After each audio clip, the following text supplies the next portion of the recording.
Do you have a segment you would love to do for this Friday the 13th episode?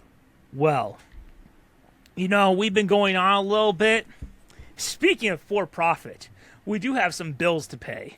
Oh, yeah, of and course we do. producer Paul, we're almost an hour in, I think. Producer Paul will be furious if we don't get an ad in. Yeah. So, should we do some product placement? I would love to do some Paul's product placement.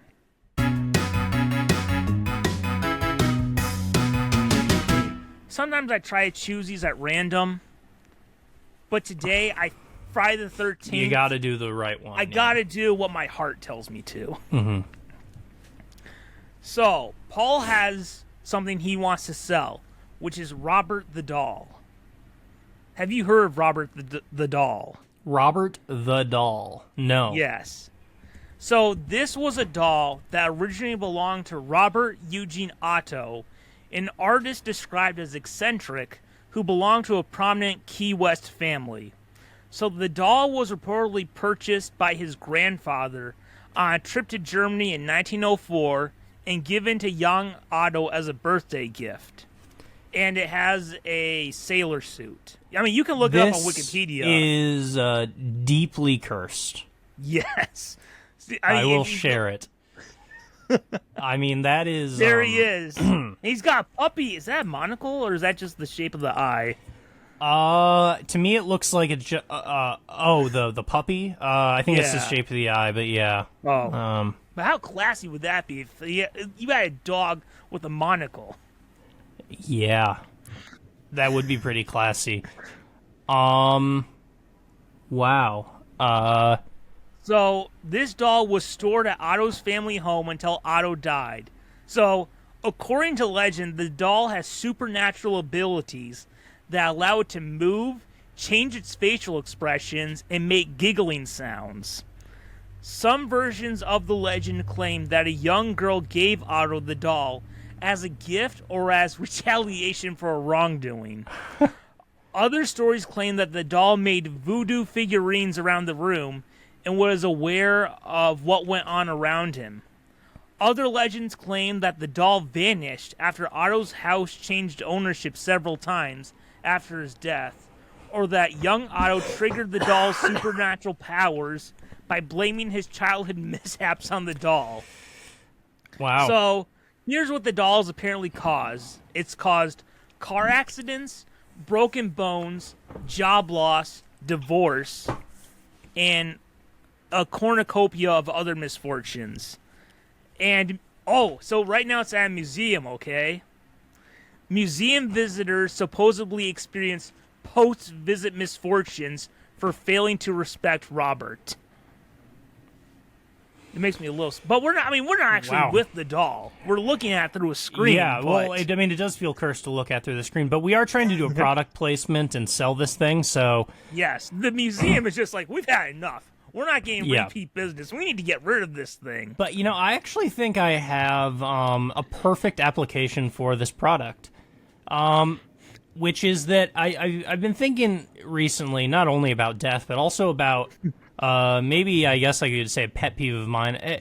Has anyone ever hear about this? Has anyone ever occasionally I'll meet a person who it seems like their only mode of interacting with people is to complain about like stuff like let me tell you about this thing with work, or like like they always seem to have some kind of disaster going on in their life. Like they're being betrayed, or they're being, like... Everyone's out to get them. And it sort of feels like a person who... no one respects me! Yeah, would really, really benefit from actually having little things go wrong in their life all the time so that they have something to talk about. Yes. And it would be perfect. It's not just the same cliche story. Yeah, it would be perfect to, I was recently, part of what made me think about this is I was recently told about, someone who was going to a, like sort of a skincare person, and apparently this I won't call them a doctor, more of a snake oil salesman, but this like sort of doctor-like figure. Apparently they were constantly lamenting about everything going wrong in their life. And, like, just to a captive audience you can't leave because they're there to do skincare.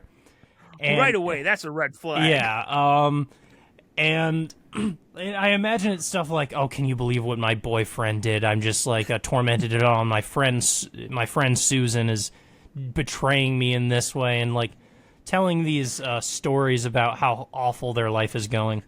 And imagine if someone like that were to buy a haunted doll. Robert the doll, in fact. Robert. You would have something like, okay, get this. This morning, I was trying to leave to work, to get to work, and yeah, you'll never guess the reason I was late. It turns out the haunted doll slashed my tires. Yes. And then the doll cut my brakes, too. Exactly. And I was trying to get ready for breakfast, and the doll put cockroaches in my Lucky Charms. That's not very lucky.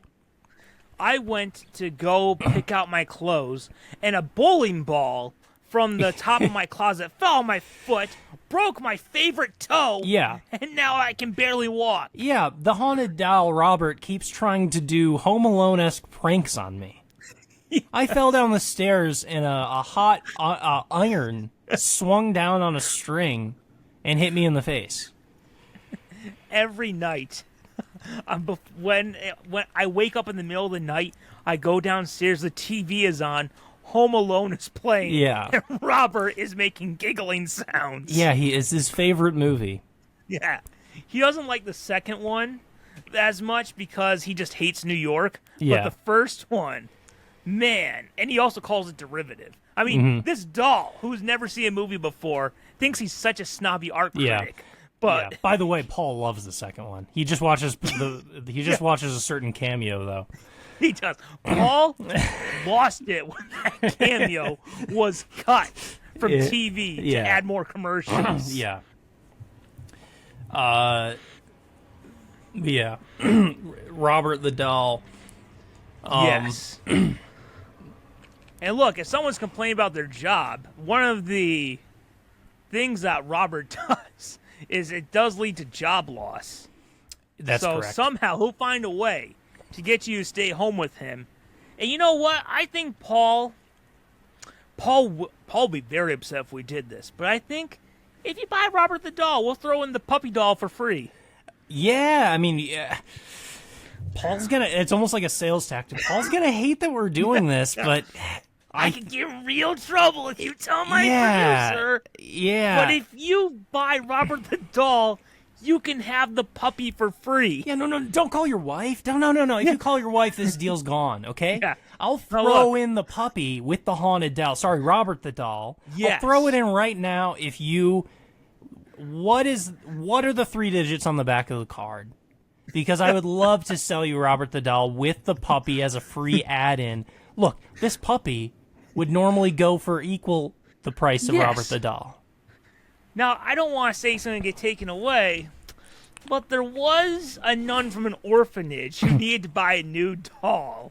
And as she's coming by, I look at Robert, so he might not be here later if you go talk to the wife. Yeah, God, I actually, this is crazy, but I actually have a call right now coming in from one of the nuns. Do you want me to take it and put you on hold, or do you want to finish this conversation now? It's like, hey, man, this doll is going to be part of your family. Let's pull the trigger on it right now. Yeah. And, you know, this person will have, like, a fun... I mean, they have to make sure that they have to respect Robert, because if you don't... By the way, now, if you don't want solicitors to your house... You know how some people have beware of dog? Yeah. Beware of Robert. Yeah, and exactly. People will be so confused. Yeah, you probably want to do that with a picture attached to it, too, because once people see the picture, they'll immediately understand. Show a picture of Robert the doll's face. That's self-explanatory right there. Mm-hmm. That's a great product. Yes, I think that how old was Robert the Doll? He came in 1904. Still in great condition for something that's 121 years old. There's a website that's robertthedoll.org, and I'm immediately captured by one of the links being just apology letters. No way. I have to know what that means. Are the what? Are you supposed to write an apology to Robert the Doll? Oh, when you visit Robert the Doll has rules when you visit him. Be respectful and ask permission to take his photograph. Anyone who fails to follow the rules will be cursed by Robert. And people are apologizing to not be cursed anymore, I think. That's awesome. Dear Robert, I accidentally took footage of you. I am sorry. I should have asked permission. I will delete the video ASAP. I hope you can forgive me. Wow. I don't know if this is Tracy S. I don't know if my visit upset you, as it is never meant to be. Since my first visit to Key West, I have experienced some very horrible events. I just hope they are not connected in any way to my visit. But if they are, please accept my humblest apologies for anything that may have offended you during my time there. Wow. This may be my favorite product placement we've ever done. It's amazing. I mean, there could be a whole podcast reading these, but this is Brian K. I'm sorry I was startled to see you and did not intend to disrespect you. Our lives have been upside down this year. Please forgive me during my visit. Please, Robert, I'm so sorry. Robert is a mafia boss. He is the 1904 version of Babyface Antonio. Yeah. Babyface Antonio is reincarnated Robert the Doll. Yes. Man, and you know what? It sounds like the owner, Robert Otto, he named the doll after himself. Well, that's interesting. It sounds like he lived to be in his 70s, at least. Well, if he got the doll in 1904 and died in the 70s. Yeah. So, he respected Robert. So you should too. Yeah. Incredible. They also have a list of, like, podcasts and shows that have discussed Robert the Doll. We should so submit us. We need to be on there. It does have the Joe Rogan Experience, so we're in great company. Oh, yes. We got to be on there. We do. I hope we didn't respect you too much, Robert. Yeah. Please forgive us. Please forgive us. We kind of took his picture by sharing the screen. Yes, we are did. so cursed.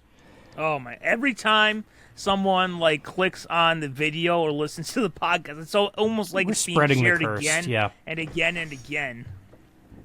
Yeah, it's terrifying.